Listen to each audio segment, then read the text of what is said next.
because I was a swimmer, I first went and talked to the Navy. I was interested in the Navy SEALs, but I was not an American citizen at the time, and you had to be an American citizen to go into the SEALs. So then I went and talked to the Marine. And of course, the Marines don't have as high a standard, I guess. But anyway, but there were quite a few MOSs that I could not pick without having citizenship. So anyway, supply admin was what I actually went in under a contract with. But when I went to boot camp, there's a few things I think that affect people in boot camp. One is homesickness. Two is just the mental stress and the physical stress that you go through. Well, like I said, I'd been a swimmer through college, so the physical stuff wasn't anything big for me. I was 24 years old, so I could see through the psychological games and stuff like that. And I hadn't lived at home for a few years, so homesickness wasn't a thing. So anyway, I ended up doing well. I graduated number one in my class, and because of that, I got several promotions coming out of boot camp. But I also got to pick whatever job I wanted and whatever duty station. So I picked California for the duty station. That's where I was going to boot camp, and I loved it. Right. Yeah. But then going through all the MOSs, again, I was restricted because of not having U.S. citizenship. So defense, finance, and accounting, or dispersing, was the most high-tech job that I could find, and not have to have citizenship for it. So anyway, so did that, and so after I finished my school, it finished July 31st of 1990, and I remember this well because that was the first time since leaving January 1st that I got 10 days leave. And so went home, back to Texas. And 2 days later, August 2nd, is when Kuwait was invaded, and I got a phone call. Yeah. Said, you need to be at Camp Pendleton by noon tomorrow. Wow. So my vacation was cut short. And when I got to Camp Pendleton, they said, do you have orders to Marine Corps base or First Force Service Support Group? And I was a first FSSG person. So they said, well, you're in that line over there. Got a physical done and got an M16. Next thing you know, I'm sitting on a 747 flying to Southwest Asia. So anyway, that was not really what I was expecting, because we hadn't been involved in a conflict for many years. But anyway. Right, yeah, that's what I was thinking when because I got out of the Navy in June 1990. So our times crossed a little bit. And I mean, that was completely peacetime. And as soon as I got out, then this stuff started with Iraq. Now, you say you were an American citizen. Were you Canadian? Or are you correct? I do have my citizenship now, but yes. But I'm a Canadian citizen. Well, I was born in Canada. Did serving in the Marines, did that make getting citizenship easier for you? It did. My parents and the rest of my family actually got it a little bit faster than me. Mainly because they applied in Dallas, and the immigration backlog there wasn't quite as stout as it was in San Diego, where I applied. And I actually applied when I first got to my duty station. This is before I even went to the Gulf War. But anyway, waited for months and months, and I finally got a notification, and the date had already passed, and so they said, oh, you're going to have to reapply. And so after this happened a few times, I got my local congressman and senator involved, and we got and things moved along. We moved along very quickly after that, yes. So your MOS was dispersing, basically doing kind of accounting, financial, kind of a lot of record keeping, things like that. Correct. All right. So so then you say you flew into Southwestern Asia in where? Into Saudi Arabia, or where did you? Yes, into Saudi Arabia. We set up our main base in the Port of Jubail, and and basically northern Saudi Arabia had been evacuated at the time. Everybody was moving south, and so we took over a couple of towns there. And since we were the first ones on the ground, we set up a few bases around northern Saudi Arabia, Manifa Bay, Kabrit West, and Al Jubail, and then we had our main finance center down in the little country right off the coast there. Not Kuwait. Bahrain, maybe? Yes, Bahrain. Sorry. Yeah, and so that was our main. That's where we were bringing all our money. And so our job was basically to pay all not just the U.S. service members, but all the all our allied forces, plus we did all the purchasing and contracting. And so one thing the Marine Corps does, we have MPS, or maritime pre-positioning ships, all around the world, and that's why we're able to get to any conflict within 24 hours. But whenever we do get on site, especially ahead of a conflict like this, we have to do a lot of contracting with local personnel, local businesses to get supplies and things like that. Right. So that was the other part of our. You were involved in that. Right. So a lot of operations and strategy and just getting proper bases set up and getting the personnel there. Yeah. So you're having to deal with local merchants, local businesses at first to get things going. Correct. How did you find that? In terms of cutting deals and things like that, did that process go pretty smoothly? It really did not have many issues on that. Yeah, I mean, most of the Saudis, the ones where there were, of course, felt like they were being threatened because they really felt that Iraq was going to move right into Saudi Arabia after taking over Kuwait. Right. And so a lot of them fled south, but everybody we were dealing with in Saudi Arabia were super, super happy to have us there. And I mean, they wanted to, keep and protect their country as well. Sure. So they were great patriots. Yeah. And the Gulf War, of course, was the U.S. was the lead power, but there are many, many countries involved. And correct. You said a minute ago that you worked with forces from other countries? Yes. Matter of fact, we paid their salaries there because just until they had time to get set up. So yeah, we were paying all the friendly forces. What are some of the countries' forces that you worked with when you were there?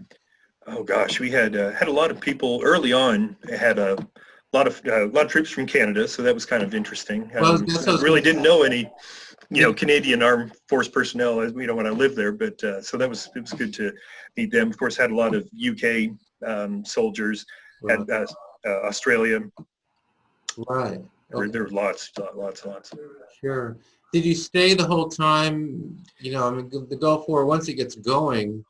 Now, let me see. When did you arrive in Saudi Arabia?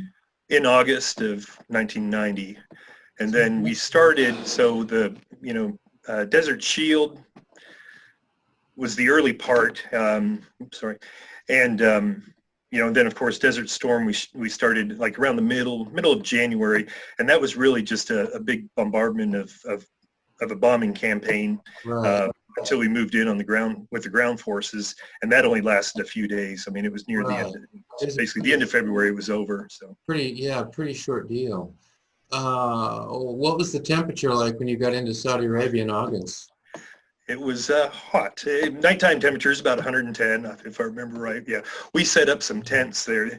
This goes to some of the other services, but so we got there, and we were sitting there for about a month or so before other forces came in, and so we had set up tents down there on the port of Jebel, and basically just worked in our skivvies or underwear because it was just so hot, and under these tents.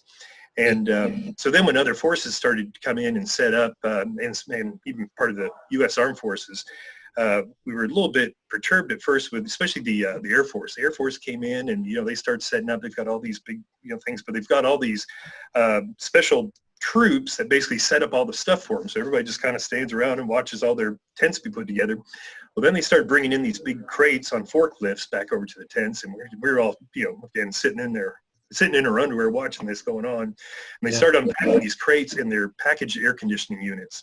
And so we decided we need to quit making fun of the Air Force right now. We need to become friends with them because we need to go hang out in their tents a little more often. And were you able to get some air conditioners from them? We would just go hang out in their tents. I see. Oh, you never got air conditioners of your own? Well, we did, but we did commandeer a few buildings there in Saudi Arabia they were nice buildings. So we did have air conditioning for a lot of our operations. Now, just not the early part. Throughout this time, late summer, going into how long were you in theater over there? Into 1991? It was near the end of May of 91. Wow, so you were there for some time. Well, I went over with the command element, so we did all the kind of preparatory stuff, setting up bases and things like that, and getting the logistics kind of ironed out. And then after it was over, kind of the same thing, and winding winding everything down and trying to consolidate. Obviously, we left forces there, but we consolidated because we had about 7 different camps set up around, northern Saudi Arabia. We consolidated it in a few, basically 2. So you were there from August 90 through May 91. Correct. And then, so you mentioned you were in Saudi Arabia, and then you also mentioned you went into Bahrain. Did you make it into Iraq or Kuwait as well? Did. Well, through, Kuwait, obviously, as we pushed forward, and then we went into Iraq too. It was kind of interesting. That was one of the first, growing up and looking at, different wars, it was the first one that I remember just seeing live TV broadcasts. You just saw reporters around all the time, which I'm sure you saw in Vietnam too, but it seemed like those were more, I don't know, just delayed. I guess they weren't true live, feeds. Right. And so, in boot camp and that, you learn a lot about the fog of war, but it was really interesting during both the Desert Shield and Desert Storm, in that the fog of war was real. We had no idea what was going on, but I could get on an Audubon line, talk to my parents, and they could tell me what they were watching on the news, live. So that was how we were kind of getting our feedback as to how we were doing or where we're going or what, anyway, so that was kind of interesting. What did you see when you were in Kuwait? I mean, did you see evidence of, not only Iraq's invasion, but there are a lot of stories about, what the Iraqi military did with some Kuwaiti civilians and things like that. I mean, was it obvious to you that the country had been brutalized in some way when you passed through Kuwait? Yes, absolutely. It was pretty surreal, really. I mean, what kinds of things did you see? Well, I mean, just obviously we had lots of bodies laying around, and just, mutilated bodies, not just dead bodies. But, I don't know. There was, I didn't really get to see a whole lot of that, and which is good. We did, wow. Well, probably traveling up there, and that was really from the U.S. forces, so I don't know. But we saw a lot of tanks, with burnt bodies hanging out of them as they were trying to get out. Matter of fact, I do have some pictures of a tank. And it was funny, and a lot of these tanks were our old tanks that we had given them during the Iran-Iraq conflict. Yeah. And so anyway, but see a tank going in, call in for a strike, and then next thing you know, you just see it, just in a big ball of fire. And so it was I was never a video game player, but a lot of the stuff you see on TV and all that, it just looks so two-dimensional, but to really see, things in person really puts a human aspect to it. Yeah. So I mean, I don't want to focus on this too much, but I'm going. Yeah. So this, for lack of a better word, this carnage that you saw, I'm assuming these are Iraqis, primarily Iraqi forces. Correct. So, okay, so, when you said dispersing, then the idea that comes to my mind, or, when I was on the Navy ship, the aircraft carrier, the only thing that comes to my mind is those are the dudes I went to get my cash before we went into port in the Philippines or something like that, right? That's right. That was part of our job. We love you guys because you're the ones who gave us the cold cash. At least that was back in the late 80s. Mm-hmm. But now you're describing, I mean, it sounds like you're not very far behind the actual combat troops. Is that right? No, and part of that, so for days. I mean, what's right. So part of my job description, I was the training non-commissioned officer, and then later on I did I was a systems chief also. But I always worked, I never worked on the pay deck. I didn't actually, cut checks for people. I didn't work in travel. Because of, I think, my early promotions and stuff, just when I got to my duty station, the commanding officer for both, it was first FSSG, which was headquarters and service battalion is who I was attached to. Anyway, and the dispersing officer and the dispersing chief took me in as their personal clerk. So I worked directly for the command part of the operation. So I was not, part of writing checks. I would just I'd go on trips to go pick up cash and things. Yeah. We did almost everything in cash there. So how would you describe yourself then logistically? So you've got the the frontline troops that are pushing the Iraqis back out of Kuwait, and I mean you're just a few steps, so to say, behind them. Oh, it was more like a month behind. I mean, it was really after everything was secured. We were just going up just to look, and again to see about placing strategic bases up into Kuwait. So, and one of the reasons I'm asking then is because, of what you've described. You see the tanks and you see the Iraqi forces that were killed. So by the time you go through, how long would you guess those had been there? That's kind of what I'm going at. Like, yeah, it was, do you have any, like I said, probably 3 or 4 weeks. I mean, it was several weeks later. Do you have any idea? I mean, that seems like a long time. And this is kind of why I'm asking these questions. It seems like a long time for that not to have been, trying to think of a gentler way to say it, but it seems like a long time for that not to have been cleaned up. Do you have any what that was about? Well, we also, so there were a lot of, I know there were, and of course, I don't have personal firsthand experience with this, but a lot of the reports we were getting back was that there were a lot of booby traps set and stuff like that. So people weren't just, or at least the commanders weren't ready to just go in there and do a clean sweep of everything. They really had to be careful with what they were doing. So I don't know. Yeah. Did you ever actually set foot in Iraq? We did. What memories do you have of that? Again, just seeing a lot of buildings kind of broken up and shot up, but yeah, we didn't get too far in there. I know at the time that they were basically they had contained Saddam Hussein into a pretty small area, and really the operation was so successful until that point because the politicians had basically stayed out of it. They put it in the hands of the commanding generals and said, here's your objective, and fulfill your objective. And so once we got in there and started cornering Saddam, that's when the politicians stepped in and said, hey, we're not mercenaries here. We were here to free Kuwait. That's what we've done. We need to pull out. Right. And we were concerned at the time that if we didn't finish this part of it, that we'd be back in 5 years, and sure enough, we were back every 5-10 years, but again, that our job was to liberate Kuwait and not go after Saddam. Right. And so, I mean, this is what I wanted to ask you about, because what I tell students is, from the Gulf War of 1990, the latter part of 1990, through the invasion of Iraq in 2003, it never really stopped. I mean, we had these continuous, we had the no-fly zone in the north, the no-fly zone in the south, and I mean, continuous talking of potential war with Iraq. Now, of course, you're a Marine and you're in your 20s. You're busy. You got a lot going on, and as combat veterans often say, or veterans in the world of war often say, and you said this a few minutes ago, you really don't know what's going on. I mean, the folks watching the news back home have a better sense of the big picture than you. Correct, right. But do you remember that? Because that was the debate. Well, here we are. We've liberated Kuwait. Now we're poised. This Hussein guy is a bad guy.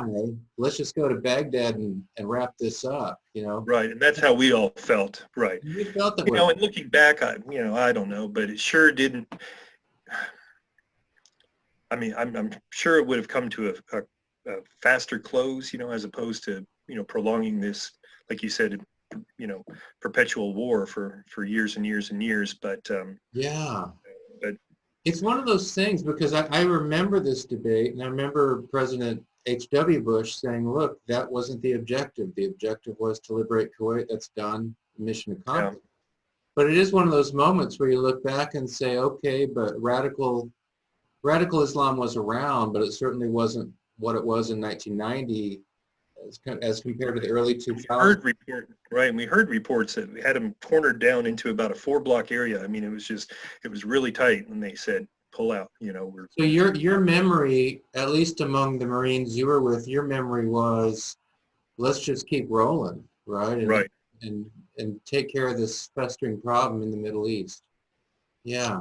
That's my Did you recollection. find yourself, when things were heating up again after 9/11 and then, 2001, and then we get to the invasion of Iraq in 2003, did you find yourself kind of reflecting back on that and thinking to yourself, this is a problem that could have been dealt with, 13 years ago? Exactly. And I haven't looked up the dates, but that's exactly what I remember, at 5 years, at 10 years, it just seemed like so many years were, going back to, messing with the same stuff that could have been fixed. But again, Yeah, what they say about hindsight, right? It's always better. Right. Yeah, that's true. That's true. When you were in Kuwait, did you have any interaction with Kuwaiti civilians? Not that I remember. No, we were pretty shielded. I mean, in our command group. Yeah. So the reason I ask is, just to get a sense of,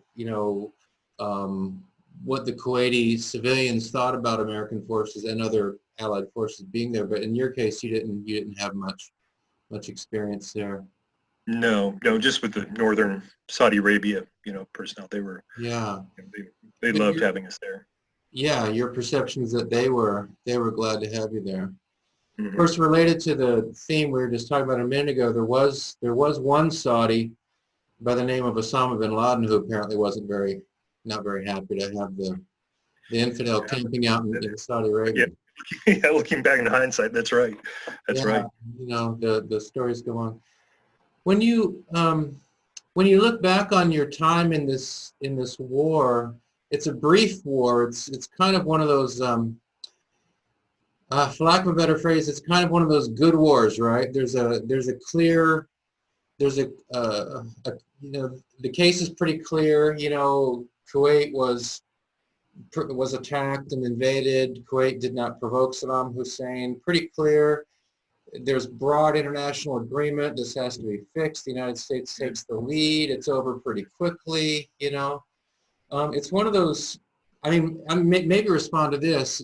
Compared to Vietnam, compared to Afghanistan, compared even to the war that follows the invasion of Iraq in 2003, the Gulf War kind of looks like one of those, for lack of a better way of putting it, good wars. What's your response? Well, at the time, I do believe that's true. I think having, 1 million plus troops in for a conflict, even for a small country like Kuwait, is just overwhelming power. And sure enough, whenever we did start both the air part of the Desert Storm and then the ground invasion, it was so fast because there was just no way, really any force in the world could stand up to that much firepower. However, if you remember back in the late 80s, there was, I think a lot of this was politically motivated as well, because there was a lot of talk in the late 80s about closing and consolidating bases and really cutting down on force numbers, and I know the Marine Corps, for one, they were looking at, a 40% reduction in forces over the next 5 years or whatever, or 10 years. And so when this invasion of Kuwait happened, I think they took that as an opportunity to say, hey, look, we need all these forces. And so they threw as many people in there as they could just to, prove to the politicians that we do need the force, numbers to stay up and not cut them way back. So I think that was part of it. And it turned out well because we had so many people there, and reservists were all called up. And it was a big operation. But I think the motivation behind it was kind of, it may have been political. The military-industrial complex. Yeah. The military, well, interesting. I was just reflecting on this yesterday. President Eisenhower's warning before he left the presidency that there are powerful interests out there who can make a lot of money and gain a lot of influence through war, and it's in their interest to have wars every once in a while. And I don't, as I was discussing this theme, I cautioned against cynicism. But at the same time, it is true that there are interests out there who, and let me interpret what you're saying or paraphrase what you're saying just to make sure I have it right. Your sense is that there are folks out there who saw that, look, the Cold War is over. We haven't had a significant conflict since Vietnam. Reagan had built the military significantly to take on, to force the Soviet Union to try to keep up militarily. They couldn't afford it. okay, so building the military in the 80s made some sense, but now the Cold War is over. We don't need a military this big. Now here comes this conflict. And so this serves as the occasion to say, see, we need to have this big military, which does happen to employ a lot of people and happens to make sure people in positions of influence get to advance in rank. And is that kind of what you're saying? That the That's war, what I'm saying, yes. that the war served the purpose, the genuinely good purpose of liberating Kuwait, but it also was serving some other purposes as well. Correct. As you were speaking, I remember the prelude to the war and just kind of the massiveness of it, just kind of the I can't think of a better word, kind of the hype. Not only was there an actual military buildup, but there was a huge hype buildup as well. Right. When so you're in your 20s, you're in the Marines. Was that kind of, I mean, especially when you come back to the States after this relatively easy victory. Now you come back, months after the war ends, but I mean, was that kind of, for a young Marine or for a young man who's in the Marines, was that kind of almost kind of an intoxicating thing as well, to feel that you'd been part of this tremendously powerful machine that had, for whatever else was going on, had done a good thing in the world, had liberated the people of Kuwait? I mean, kind of what was I guess the question is, what was your personal sense of having been involved in this historical event? Yeah, it was sure did build a sense of pride. And I remember looking back at stories like Vietnam when soldiers were returning, and just the lack of a warm reception they would get typically, and this was totally different. I mean, we got back and their parades, all over the place, and I mean everybody was just so welcoming, and so it really helped build just a great sense of pride. Especially being a Marine, but also I had picked up a couple more meritorious promotions while I was out in theater, and so when I got back, I was, I'd been in the Marine Corps for less than a year, but I guess at that point it had been just over a year, about a year and a half, and I was now an E5, and then got another meritorious promotion to E6, so I ended up, as a staff sergeant on my first enlistment, which was that's moving along. It was, but again, a lot of it just had to do with working for good people, and I was working for just great commanders that were terrific. So during that war, I worked in a psychiatric facility, and one of the things we did, for the people who lived in the psychiatric facility, one of our activities would be to write letters to sailors, Marines, airmen, soldiers. We had no idea who would actually receive it, like dear soldier, and then we'd write letters to them, send boxes of toothpaste and cookies and things like that. Do you remember that? I do. Well, as a matter of fact, where we had our main office or camp set up there in Al Jubail, right next door was the main postal complex for all incoming mail for all service members, spread throughout the theater, and so it was. I mean, there were just crate loads and boatloads of mail like that coming in just all the time, and being so close to proximity, we did get quite a few packages, which was really nice. Yeah, that must have been, so in that respect, I think, among the things among the effects of this war was, I think it was kind of therapeutic for the U.S., post-Vietnam. Do you agree with that it was, for the folks back home, it was kind of a therapeutic thing? Yeah, I believe so. I think it really helped as well. Just the image of the military, just throughout the general population, I think really, was positive for sure. Sure. Just a couple more questions. When you think back of your time, I mean, how long were you in the Corps altogether? A total of 6 years active, and then I did some reserve time after that. Years, okay. So, and so 6 years as a Marine, and I mean, your first part, I mean, it's pretty incredible in, one enlistment, you make it to E6. But so there you are you go into the Corps, the country's been at peace since 1973. There have been minor things, Panama, Grenada, things like that. Correct. but pretty small. You get in just in time for this short war. When you think back on that whole episode of your time in the Corps from August of 1990 through May of 1991, is there a particular memory, one or two memories that most stick out in your mind? You know, if your mind drifts back to your time in the war, is there you know, something that seems to come up more than anything else? Yeah, I think one thing we haven't talked about was, you know, when we were leading up to both the air campaign, you know, in the early part of Desert Shield, you know, Saddam had so many troops sitting out there in trenches, and of course, you know, we abided by the Geneva Conventions, and so whenever we would, you know, take a prisoner, we would, you know, give them a hot shower, hot meal, you know, some blankets, and pay them $200. And so, I mean, they were all out there. Most of them didn't have shoes on, you know, and so there's one funny story we had at one point early on. It was the dispersing officer in country, had the dispersing chief, myself, we had one of our chief warrant officers, and then a driver, and his name was a PFC private? No, he was a private still. Anyway, Private Lopez, he was our driver. Yeah. And so we took a Humvee up, and we were going to check on our those camps that we had just set up, Manifa Bay, Cabrit West. So we went up to Manifa Bay, and I was setting up some local area network systems there just for the camp.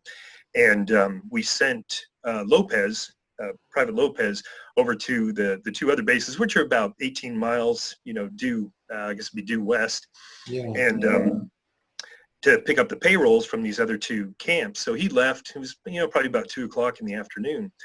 Well, it got to where the sun was going down. It was getting dark, and we hadn't heard back from him. It should have been about a 2-hour trip, you know, to go there and back. And so we called over to the other bases, and hey, you know, is Private Lopez still there? No, he you know, left 2 hours ago, 3 hours ago. Wow. And so we started getting nervous, and it's dark, and off in the distance we see these headlights coming up, and so as it's getting closer, there's an Iraqi personnel carrier along with Humvee, and there was another tank. Well, anyway, so Lopez got his Humvee stuck out in the sand, and along came some Iraqi forces, but instead of taking him out, they surrendered to him and pulled him out of the thing. So he brought them all back to camp with them. And so, of course, we're all scrambling, trying to, you know, set up a, you know, perimeter defensive zone. And sure enough, he's got this whole personnel carrier full of, there was like 22 Iraqis that had surrendered to him with all their weapons. And anyway, so that was kind of interesting. Wow. So, I mean, they knew they were overwhelmed. They knew they didn't have a chance. Yeah. And like I said, that was probably, I don't remember the date of that. It was probably. Did some of them have in their hands like psychological operation leaflets that they picked up? You know, not that I remember. No. Because you said, if I had it right, you said you do the Geneva Convention stuff, you know, like take care of them, give them food, let them clean up. But then I think you also said you paid them $200. Correct. Yeah. Was that part of it? Every prisoner gets paid. Mm-hmm. I'm sorry? Prisoner. Every prisoner of war gets paid. Is that because they just said, I give up? Or, I mean, that wouldn't apply to like somebody captured in the context of combat, right? You know, I would have to go back and look that up. I don't remember. I just remember paying out a lot of money for these POWs. Really? I've never heard of that before. That's something. I mean, I'm guessing, I don't know, but I'm guessing this must have been kind of an incentive program. Maybe. Far away, and we'll because I know in Vietnam, American forces would get these leaflets and say, look, if you surrender to us, here are the goodies we'll give you. Right. That may be the case. But I'm guessing the Americans would. So let me make sure I have this story right. Private Lopez goes out. His Humvee breaks down in the desert. Some Iraqi forces come to him. Rather than taking him prisoner, they surrender to him, and he brings this whole crew in to surrender. That's correct. Do you remember how many Iraqis he captured? I don't remember. It was a whole personnel carrier, so probably 15 to 20 maybe. I don't know. It was pretty remarkable. So you must have known. I mean, that this is obviously a signal that, when some people back in this country are talking about the thousands of body bags that are going to come home to the States, because the Iraqi forces are so good. I'm guessing incidents like this kind of sent a different message that, That's right. Well, and as a matter of fact, I remember one of the first, when we first got in theater, this in August, I remember the commanding officer of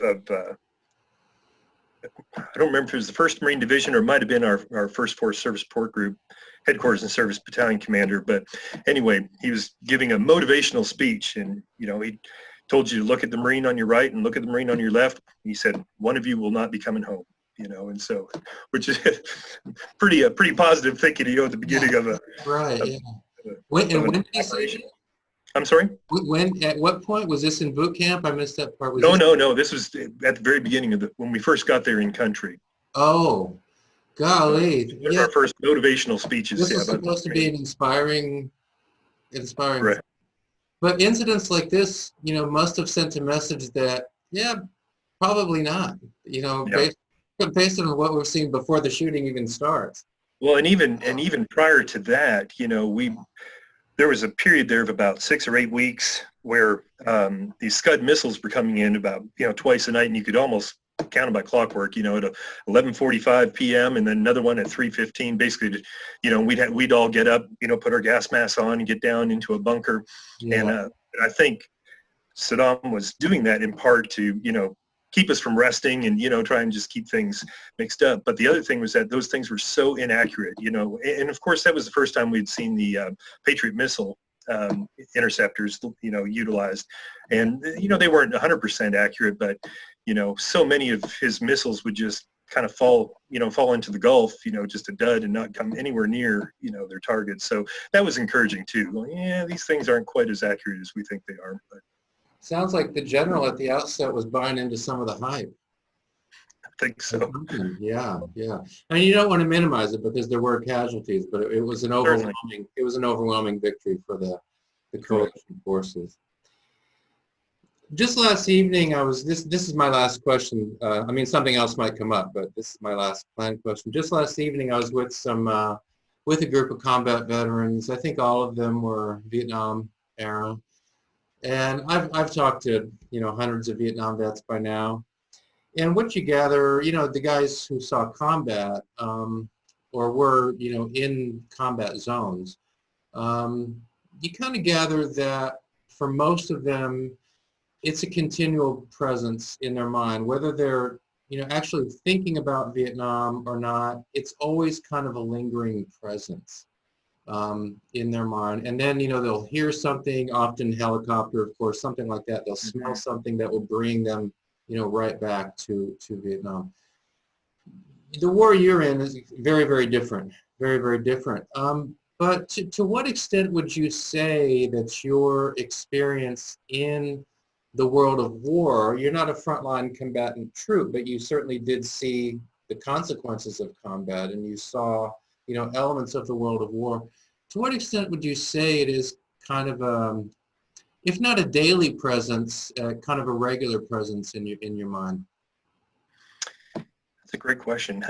There's a couple of times, like at the end of the war, of course, when Saddam was pulling out of Kuwait or retreating out of Kuwait, he lit all the oil wells on fire, and we lost sunlight for months at a time, just thick black skies, and just that smell of burning oil. So anytime I hear or smell a car overheating, or somebody's burning trash and has a tire in it or something, it brings back those memories for sure.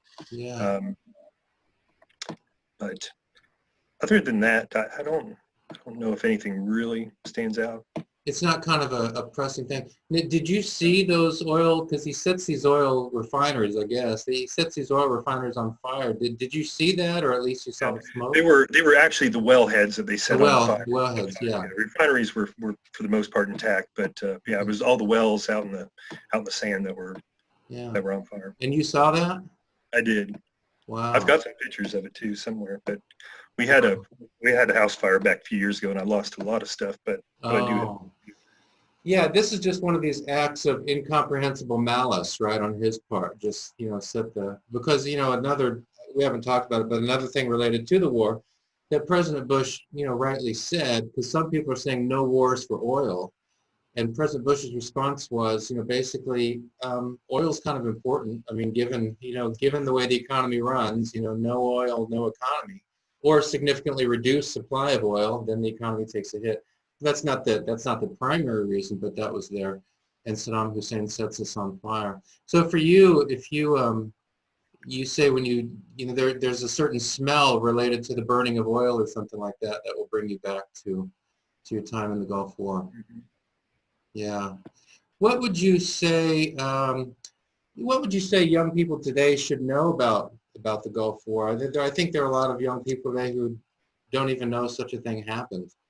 What do you think young people today should know about that? Should know about that conflict? Well, I think just one of the big takeaways was, and another reason for success, not only just having that much manpower or military might there, but the coalition that was formed, with all the other countries. I don't remember exactly how many countries were involved in that coalition, but it was enormous.